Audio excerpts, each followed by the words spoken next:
What I often find is, that folks don't put enough emphasis on their doe bedding areas, and they kind of make that a sporadic. You often hear me use the word the tornado bedding effect. You start getting random doe bedding outside of those areas if it's too thick, if it doesn't make sense, if you're not creating these cubicles that I call them inside of this hub style bedding area. Random doe bedding. That being habitat scattered from the northernmost part of the property to the southernmost part, and no real focus on a direct line of travel. And it all stems back, guys, it all stems back to not having enough attention, or not having enough habitat, putting enough attention on those doe bedding areas to create these transition areas. So that leads into tonight's video.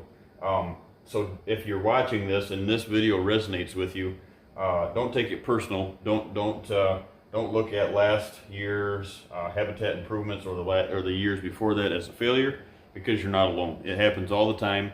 I've still got properties of my own that we're working on, that we are always enhancing these areas and making them better. And I've got the parcel here, hopefully, that you guys will be seeing me do a lot of this on. The hands-on is our new property, our new 140 here coming shortly. But that's got a lot of this work to do. So don't feel like you're the only one out there if you're watching this, because Lord knows you're not. These transition areas, the biggest thing that we're going to touch on here, there's many things that tie to a transition area.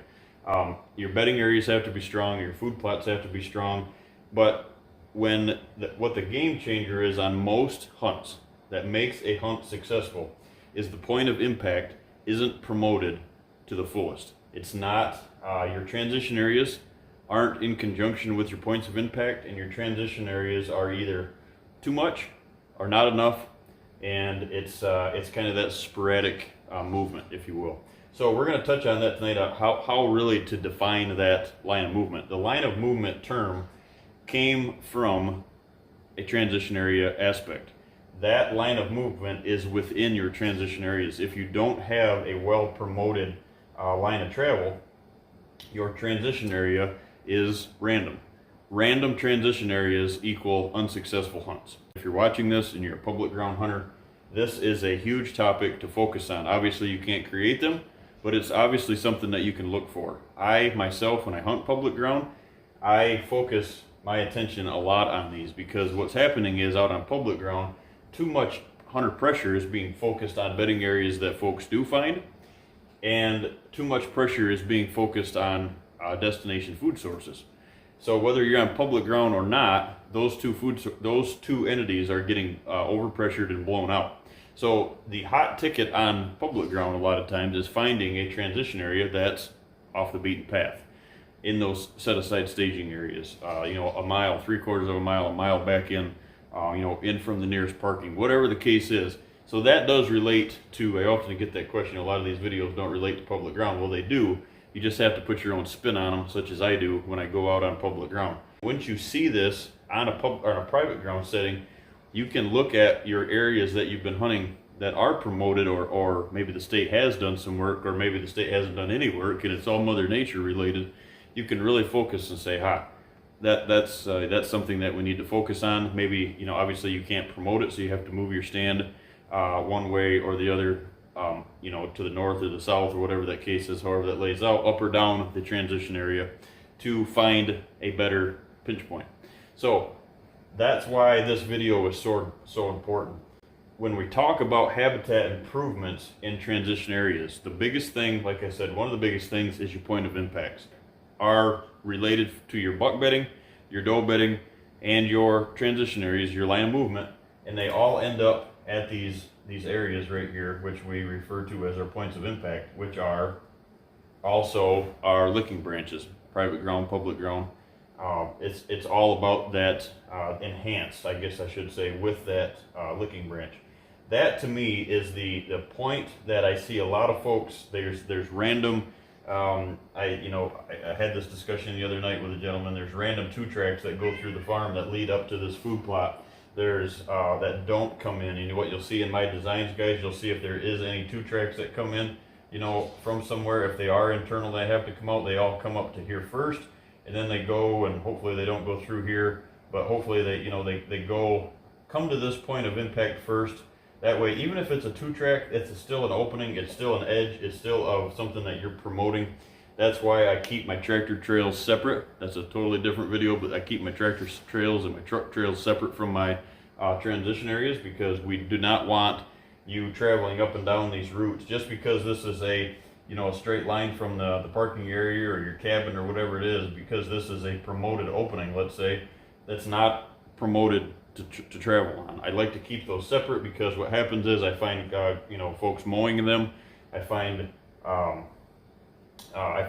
travel, you got diesel smell on them, you've got truck traffic down them, you've got native licking branches that are on there that aren't your licking branches, the mock scrapes that you're putting up. I see them getting broke by trucks or hitting the cab of the tractor.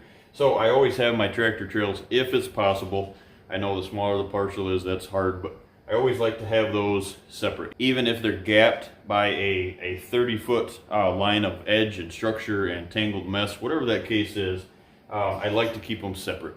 And by doing that, like I said, it just gives the deer, those transition areas are for the deer and the deer only. They're not foot travel. They're not for the trucks. They're not for the tractors.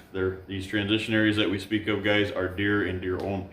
There's two major issues that we're going to talk of tonight. Like I said, there's a lot of them, but there's two major issues that we're going to talk of on transition areas. One is that point of impact, like we talked. I've said that 4 times now. I'll probably say it 100 more times, but that point of impact just isn't as strong as it needs to be. These buck baiting areas all need to come back in. You need to focus the attention on the points of impact before you head those deer back off to feeding. What this does, guys, is you can see this creates a powerful staging area.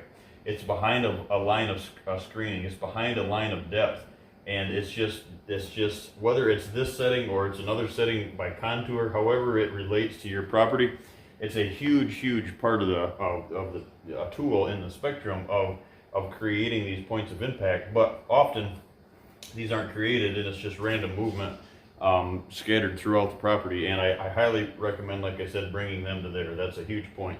The second thing that I speak of is the most destructive thing is bedding these bucks, or bedding any deer in general, but bedding bucks, if you're focused the attention where your emphasis should have been focused, your doe drama on your plots.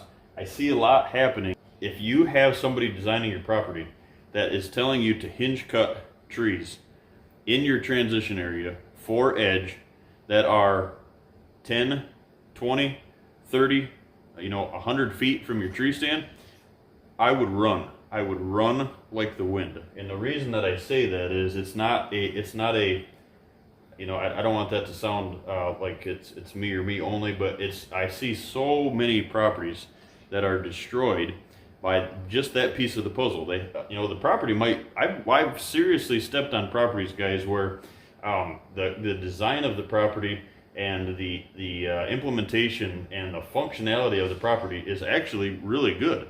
The problem is you can't get in and out of the property without busting deer. And it doesn't, the rest of the design, the flow of the property might be okay, but at those points of impact or at your tree stand location, your hunt is ruined before you even get there. Or your next hunt is ruined because you got busted before you got out. So it doesn't matter what the rest of the property is set up. It doesn't matter if you've got 30-inch brassicas. It doesn't matter if your doe bedding area is great. If you cannot get in and out of these tree stands without getting busted, your hunt is destroyed. It's an absolute devastation, especially on small parcels. And when I say small parcels, I'm talking like anything under 500 acres. It's a destruction. It's a huge devastation. So that takes in a lot of people watching this. It takes in a lot of people across the country, all over the whitetail range. It's a huge deal. You can probably tell just by my voice, it's a huge pet peeve of mine, and there's no reason for it. But the reason that it happens is because that folks are trying to create edge, and they really believe that, by creating that, you are inside of that possible buck bedding.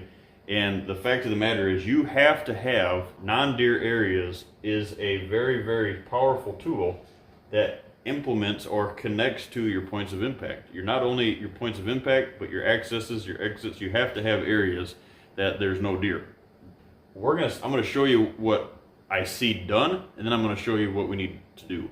What I see done is we're taking these trees along these, you create all this, you get it all established, you got your buck bedding, you got your points of impact that are strong, you got your access that are into it. What I see is this is kind of a, if you go in, like I said, draw the center line, and these are that, 20 feet to 30 feet wide, and you carve them down through the woods, and obviously they're not straight, you twist and you turn them with the contour, and they all lead back. And if it's a larger parcel, you have one of these on the south side, and it all connects. That's how you create depth and edge and make a powerful piece. But inside of these guys, a lot of people feel that just the regrowth that you generate is not enough. They really feel that you need to have these trees down along the edge of it to promote that. And the answer to that is yes. Yes, you do. But not in the form of hinge cutting until hinge cutting is needed. So in other words, instead of hinge cutting these areas right in here, instead of hinge cutting these trees here, all the way down through here, all the way to the outside, like we said, this is what I'm seeing happen is I'm seeing these created because all these trees to the outside, if you can get them to lay right next to, obviously right next to the trail, that's even better because now you're creating this funnel, you're creating this transition area. It's got some visual screen on the side because them limbs from the trees aren't all the way down. It's a powerful tool. But what happens is, guys, you remember, hinge cutting is for bedding purposes only. It's not to be done outside of bedding areas. It's not to be done outside of your doe bedding areas, and it's not to be done outside of your buck bedding areas. Hinge cutting is for bed or side cover and food to increase both of those. It's not to promote lines of travel. It's not to shut off lines of travel. It's not to do anything but to keep the tree alive, to supply deer with food and side cover to survive. That's period. That's the end of the story on that. So that's what happens when folks try to they want to try to keep the tree alive to promote more food intake, I believe is the thought process. But the process that you have to understand is if this is one of those situations where this tree is alive these trees are all alive on the edge of it, and yes, it really creates, if this is all cut out 20 to 30 feet wide, and you're keeping it clean and it's all there and all this regrowth is coming inside of it, and you're transferring light to the outside, and it's beginning to grow to get to be a powerful transition area. If this tree is alive and that deer, even if it's and it doesn't take more than one is the sad part. It doesn't take if a buck is trying to find something secluded, in that trunk of that tree is the only side cover that you have, or the only seclusion that you have for hundreds of yards, there's a very high possibility that he's going to be bedded in the top of that. And when you come in here, if you might be able to get away with it when there's leaves and it's wet on the ground, but the first time you flip a flashlight on, the first time that it's snowed or it's 20 degrees in the morning and you crunch the wrong stick or you crunch the wrong leaf, it's game over. And what that does is, because all of this is focused internal of your property, it totally, you've got deer running inside of your depth of cover now, you've got deer snorting, blowing, and it's totally, you might as well take the bow, if you even get to the tree, you might as well take the bow off the hook and exit the farm and let it cool back down as quick as it can cool down, because if you continue to add that to it, you're just adding more and more pressure. So what I recommend, guys, is the tree theory is right. The tree theory and the debris is spot on, but what do you do with it? And that's often said to me, well, that sounds great, Josh, but what do you do with these trees? You can promote, what I always try to do, guys, is I always try to promote these trees not to go so much directional like you have out here that we're trying to create the pockets. I try to get them, if possible, I try to still directional hinge cut, but try to put them on more of an angle, so you're creating this internal edge. You're creating this funnel. If you can't get those to lay on like a 45, if you can't get them to lay right on it, I'm not a fan of them being right on it, because and then you have the top and everything else, and it gets real. You know, you can just see if you put two of them here, now it's real pinched. That's why I recommend this directional hinge cutting on these done on like a 45. And what that is it puts the tree to the outside, but it still promotes. You know, you have all these trunks are along the side of it and all the tops, and now you can see it's creating this funnel, this line of travel towards your point of impact, towards your tree stand location. But the rule of thumb is 100 yards. But if contour is in here, if you have let's say it leaves your point of impact here and it drops down on this side, and then you can start these hinge cuts closer because they're hidden. Obviously you have to keep them from here. If this is an issue where it's you know, you're talking on a really small, on a 10 or a 20, where you're only talking about 50 yards inside of your fence rows, then I wouldn't have these hinged here, because obviously you're promoting. So now you don't have to, you know, you're just doing the same theory about getting into the stand. You're getting into the stand approach starts way out here. So what I try to recommend is really push the envelope. That's why you heard me years ago, and I caught some slack over it, but it's really a true thing that we do, and you can make fun at it, you can point fingers at it. It doesn't really matter to me what people say anymore about it, because it works. I highly recommend is once you start creating this stuff, if you sit in the tree stand and you have, you know, a lot of this is done when the foliage is on. We're all busy, and if it's not all done now, before you know it, the buds are on, and it's real thick. You know, it gets real thick in a hurry with the leaves. I've always said this, and like I said, I've caught slack. But wear high vis orange or yellow, high vis yellow work safe shirts, and put yourself in the tree stand and a buddy on the ground, or your family member, your son or daughter or whatever on the ground that's helping trim shooting lanes and create these, and you know, promote these lines of travel in these transition areas. Get in there, and if you can physically see, or they can see you moving in the tree stand, have radios, have whatever the line of communication with hands or whatever, if they can see you or they can hear you in your stand location, then they should have ribbon with them, and do not start hinge cutting on that transition area until you know that is in an area is safe.